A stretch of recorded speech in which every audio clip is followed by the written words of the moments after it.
Hotel brothers and sisters, Black Power. As always, giving honor to the Creator, the ancestors.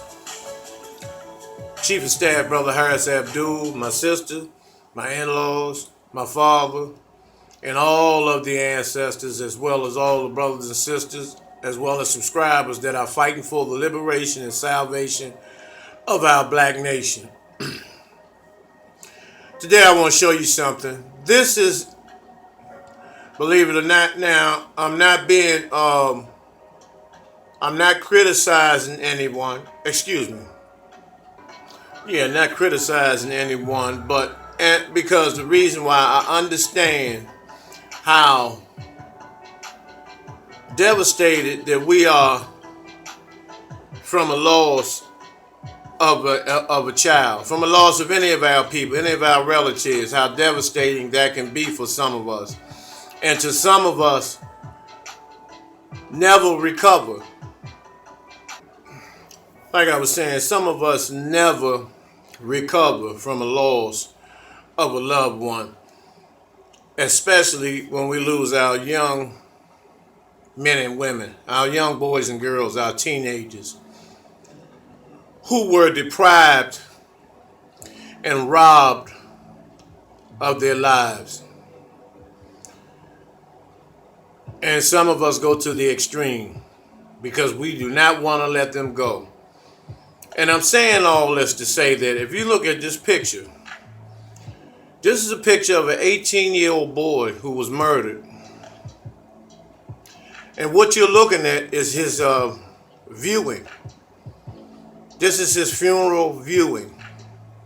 He was double or tripled in bombs, where he's sitting in a seat, sitting in a chair with his Nike shower shoes on,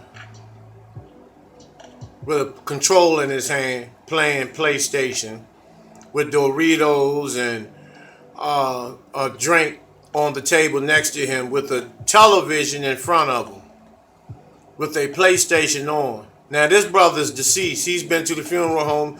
This young man has been embalmed, and he was positioned to sit in this chair for his viewing.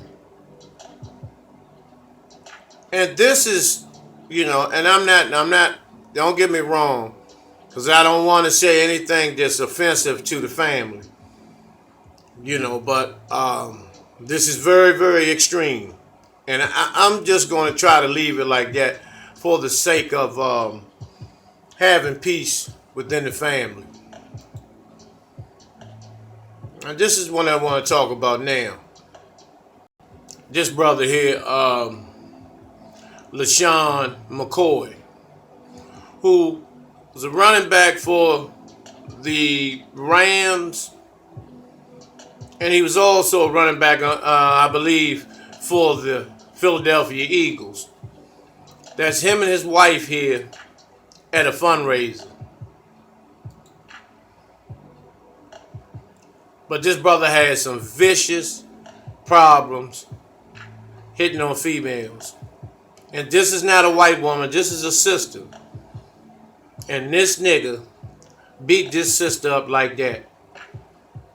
Let alone he had no business even putting his hands on the sister. But to brutally beat this sister like that, this nigga ain't nothing but a motherfucking punk ass nigga. He's a coward ass nigga. He should be banned from football. This is after the ass whooping. And the community, the black community as a whole, should step in to niggas that do shit like this. And let me tell you, this is some advice. If a sister is not good for you, she's doing something that's out of the context of being in a marriage or a relationship, you need to move on. You need to leave. Or tell her to leave, one of the two. Because hitting a sister doesn't do nothing but make you a punk, and being weak and accepting being run over makes you a punk as well. See, it works two ways. Those who go to the extreme, and fuck women up. And then those who go to the other extreme and let a woman fuck over them. Either way, you come out being a fucking sucker and a punk ass nigga. And there's no excuse for this. No excuse. No excuse. Now, this other nigga who couldn't accept that McCoy's wife had left him and moved the fuck on. And that was Michael Vick's brother, Marcus Vick, who was a cowed ass nigga to a brainless motherfucking slave who had a career in the NFL, but he gave that up to hang around some other empty-headed niggas in the hood and show that he cannot change. He wanted to prove to them that he's gonna still be the same empty-headedest nigga that they are. And see, shit like that is not keeping it real. That's keeping it dumb. Instead of you excelling and becoming something where you could go back and help the empty-headed, dumb motherfucking niggas that you've been hanging with, that you allow them to trick you out your goddamn career. Because, you know, being a motherfucking thug. And now you went on social media telling this brother Sean McCoy that he gave his wife herpes. It was something of that nature. You know, that he gave her herpes and somehow he's supposed to have, and he's gotten it from one of them. Well, this picture you see now, this is not Marcus Vick. This is Michael Vick, a coon. And I'm going to tell you why. He went to jail for dog fighting. Instead of him fighting and putting these crackers on display, because they kill deer and animals every motherfucking week. They got shows on that. And you had dog fights. Because, see, they take it personal because they're the next thing to the dog. That's why they say a dog is their best friend. Not only their best friend, their girlfriend, and their boyfriend. But you went to prison for that, and then you come home from prison acting like a buck dancing jigaboo ass nigga. Saying old dumb shit like Colin Kaepernick should, he's wrong for kneeling down, and when you should have kneeled down. When the whole country stood behind you, thinking that you was a motherfucking G, you turn out to be just a slave, coon motherfucking nigga. This is Marcus Vick. He's a woman abuser as well. You know, and stayed locked up. Because he wanted to prove that he was a motherfucking thug and being a professional athlete and a professional black male that could have created so many jobs and opportunities for other black males where you came from in the hood. Now, you're looking for a job.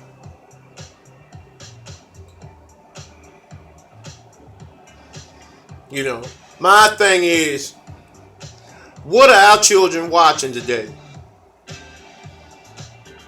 Specifically, the unsupervised, unmonitored children that have access to any TV show or movie available on whatever cable, Netflix, Hulu, Fire Stick, or whatever. They can watch porno, they can watch anything because they are unmonitored, because the parents sit them down, give them some microwave popcorn and Arizona tea while they do drugs or whatever, go gambling or whatever it is that they do that takes them away from being a parent and monitoring their children. You know, these children watch all types of shit, as well as the music industry, who has a negative impact on our children. Teach our babies how to call their women bitches, hoes, sluts, pulling trains, gang banging women, gang raping women, turning women into drug addicted prostitutes based on Lil Wayne, 50 Cent, on all these motherfuckers, 2 Chainz, and they talk about how to kill another black man, how to run and do a blackout and run in somebody's house that looks like them and murder everybody, including the children and babies. And we sitting, and when I say we, I'm talking about the black community. We sit and rock to this shit, and our children are mentally ingesting this goddamn demonic motherfucking music and this information.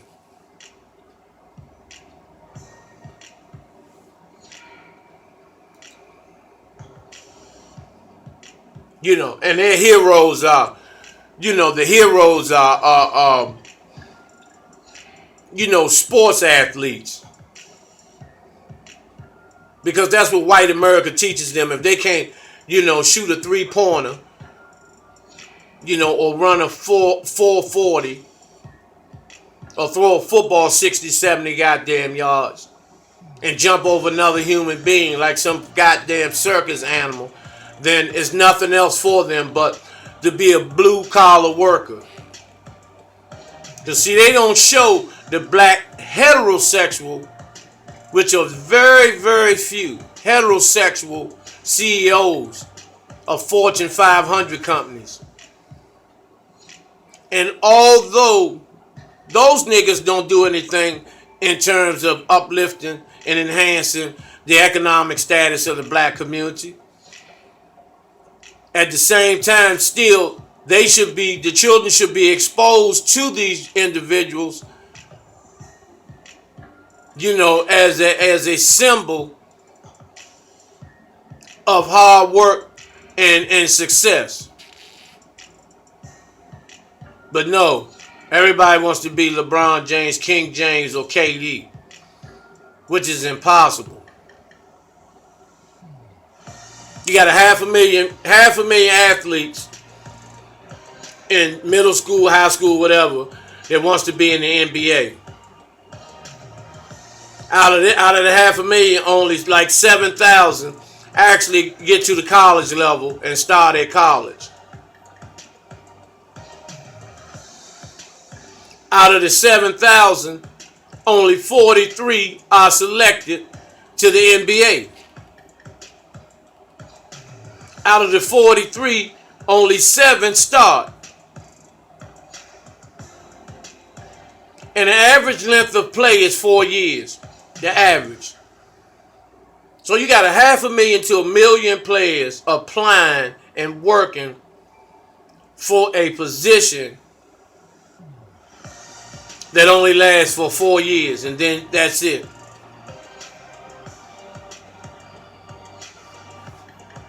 You know, and so that's what they do. They you know, they show our babies athletes. They also show them drugs.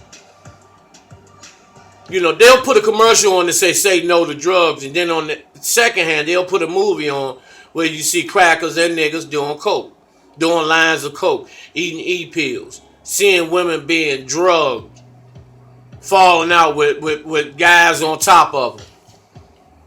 They got movies, just a lot of movies are played like that. Even Denzel Washington played in a movie where he was a dope head, a dope fiend and an alcoholic flying airplanes.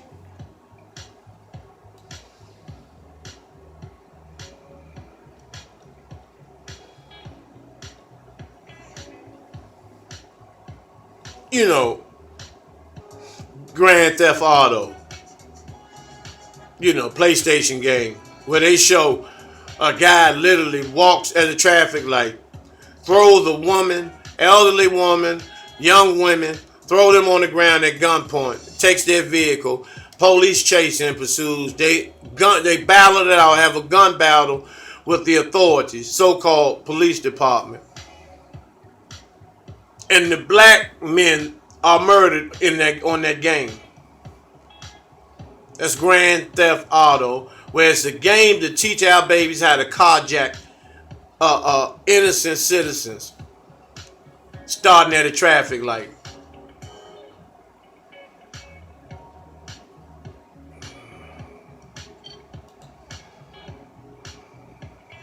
Or want to be a Mayweather. Somebody that just throws money up, making it rain, and, don't give a fuck about nobody else. It's all about them. Because this knucklehead motherfucker, he forgot all the money that black people invested in him to watch his pay-per-view fights where he halfway for the motherfucker. Fights where people paying $50, he making 30, 40 million in HBO sales and cable sales and Showtime to run half of the fight from a motherfucker. And then he gets millions and billions of dollars. Doesn't give a fuck. People in Michigan, where he grew up at, still drinking piss and shitty water. And he rides past them in a Bugatti like that's some big shit.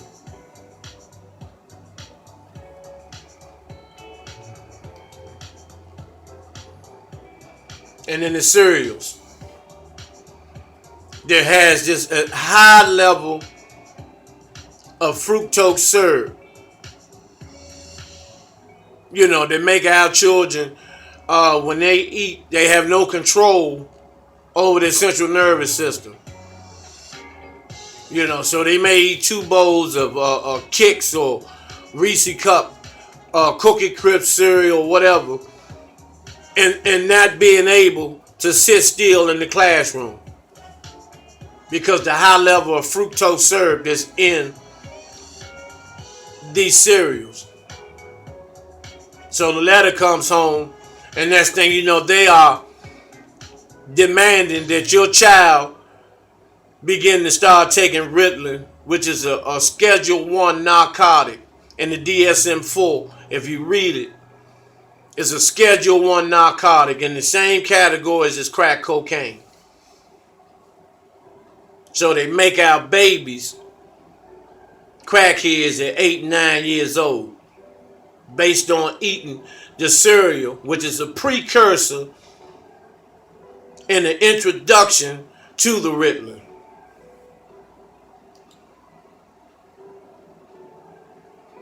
And then when they look at The Wire and see people like Michael K. Williams, kissing young boys, and he's a dope dealer. So what they're saying is that it's okay that you can be a well-respected hustler and a killer and be a bisexual and a homosexual. And see, that message was for our youths that are struggling with their sexuality. That's the green light and say, go ahead, you can still be a thug, but you can still be a homo thug. And see, this is the shit our babies see.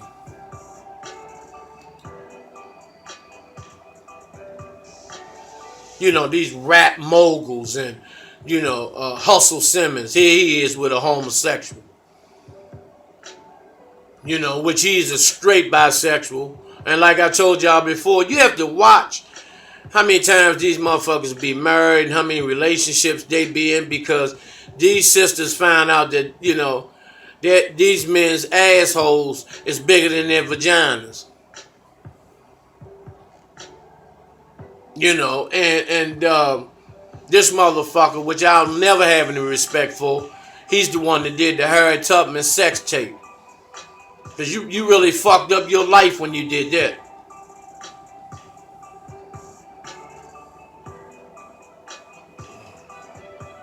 And anybody that laugh at that Harriet Tubman sex tape, I hope Russell Simmons can catch up with you and see if your mother, and when he asks your mother, does she want to do a sex tape, a Harriet Tubman sex tape? See how funny it be to you.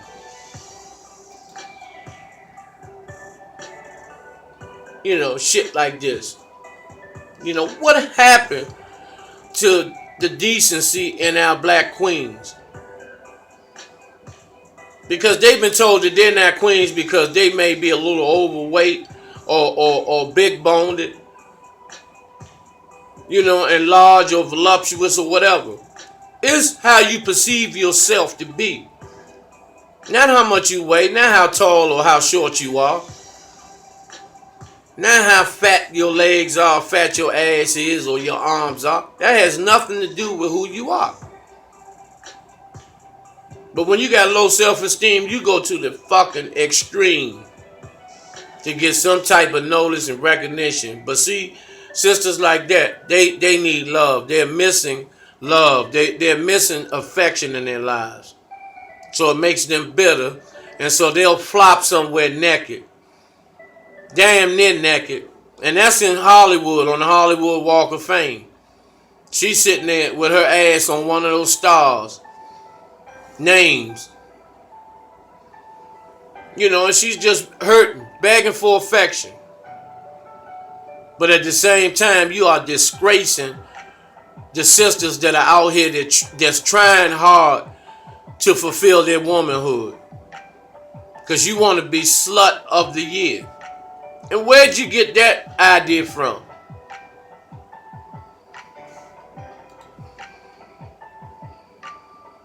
People like him. Get rich or die trying. You see, let me tell you young guys that's watching this. See, these niggas, they rap about all this killing and, mob and MOB and all that money over bitches and, all that hard shit that comes out their mouth. But never one of them motherfuckers live in the hood. They live in white exclusive areas where if they see a black man, the police will be there immediately, almost immediately. They live in those type of areas. But yet, you teach our babies how to stay in the hood and how to kill each other. A lot of you niggas are responsible for these deaths. And mark my word, the ancestors know this. They are pissed at a lot of you motherfucking niggas. Y'all got some answering to do.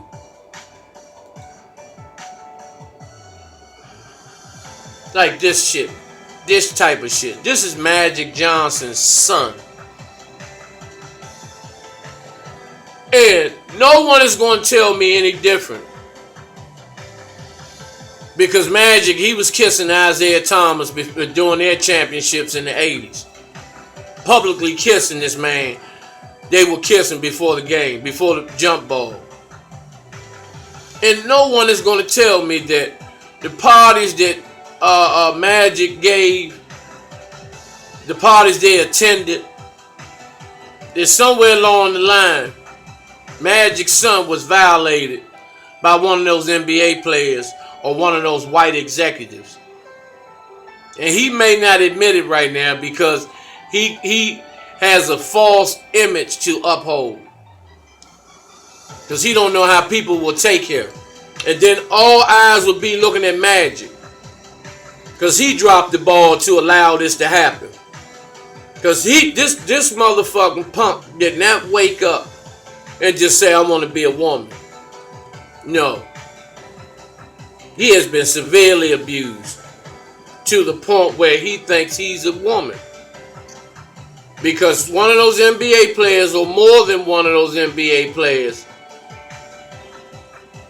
raped him and molested him and made him feel like a woman, made him think that he was.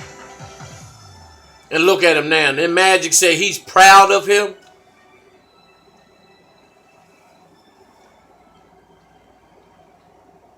That's bullshit, man.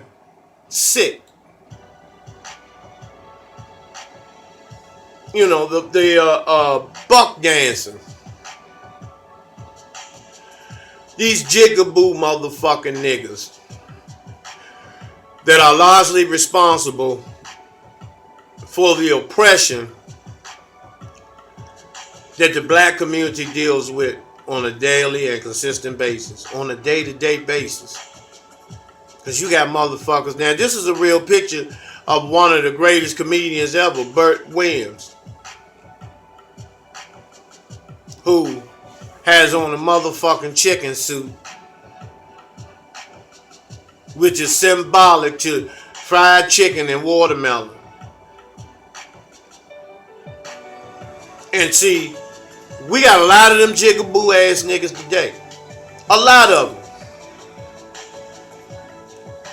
These two coons are largely responsible for putting filth out there and saying, making comments that black oppression doesn't exist. That they don't give a fuck about slavery. You know, but how do you think, and this is for Drake, how in the fuck did he think he got to be half white? It was some raping involved in your bloodline, man. But nevertheless, you still a punk motherfucker. You win Lil Wayne kissing baby, somebody that's not his father. You tongue kissing another man. And then you gonna say you was raped when you was 11 and you loved it. You motherfuckers don't scare me. You don't impress me. Because you're nothing. You are a hindrance to the growth and development of the black youth. Both of you pieces of shit ass niggas. And this motherfucking donkey mouth, racetrack horse lip motherfucking, buck dancing, jigaboo ass motherfucking, fake hairpiece wearing son of a bitch. He has done a lot of shit. Paula Deen, who says she wants a plantation dinner set up where black people will be servants dressed like slaves. And this motherfucking nigga says she should be given another chance. All the time she called motherfuckers niggas on her television show, cooking that bullshitting ass shit that she cooks. That them goddamn animals, them savage motherfucking devils eat. And here this jigaboo ass nigga gonna say, give her another chance. He don't give a damn about slavery. I guess not, being a motherfucking overseer. You double jaw, flat chin son bitch you.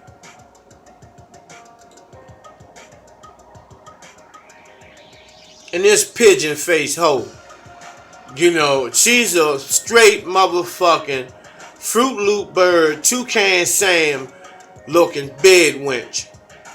And you know what they did? They put her off of the air.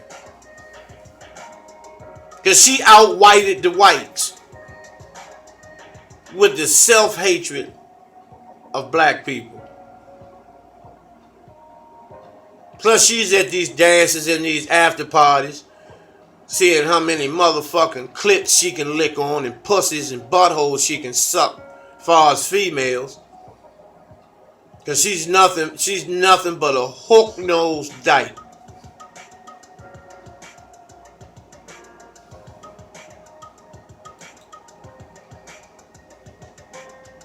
In the black church, you know how. And you so-called black leaders of the day, how you support and co-sign, you know, gay rights and all of this shit. You know, Booker T. Coleman, Minister Farrakhan, you know, Reverend Willie Wilson, Michael Dyson, Al Sharpton, Barack Obama. You know, the list goes on and on and on. About you niggas that, you know, for the sake of getting paid, open your doors and your hearts to the system of homosexual supremacy, in which a couple of you are. I'm not even gonna put you on blast and put you out there, but you know who you are.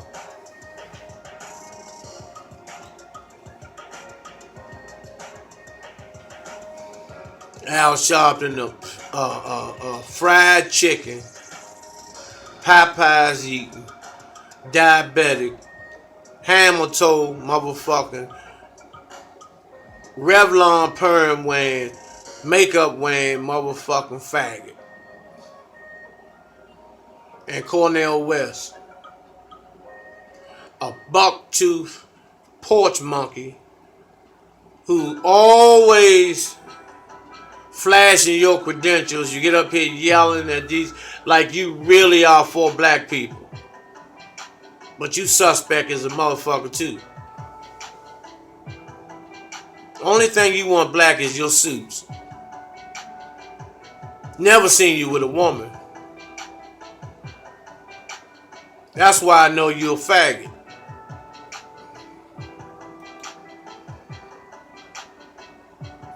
Maxine Waters, who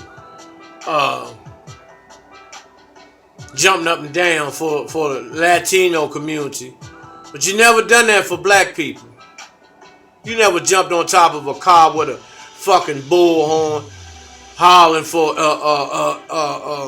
the shutdown of illegal immigration and shut down, closing the walls down. You know, you really went out your way to defend these motherfucking spicks. Because I never seen you do that for black people. Never.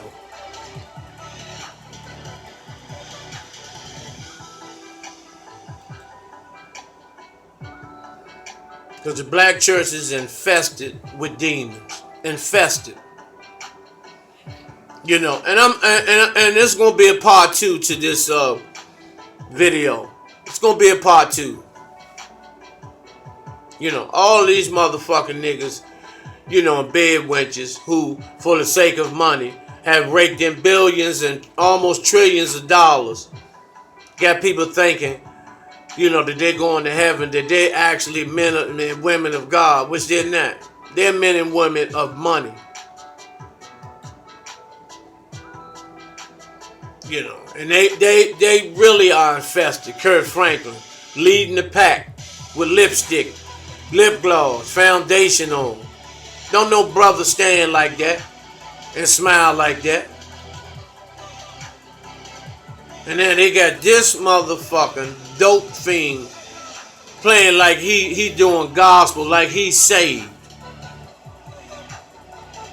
And see, this is where gospel music is getting ready to come crashing down on the heads of you motherfucking money grubbing, homosexual loving, faggot motherfuckers that are leading now people into fucking, you know, into the hole that the ancestors have dug for you motherfuckers. You know, no, you might get by, but you will not get away. And once again, I'm gonna come back with some more based on this. I'm gonna be back. It's gonna be a part 2 to this video. So, as always, until then, Hotep, Black Power.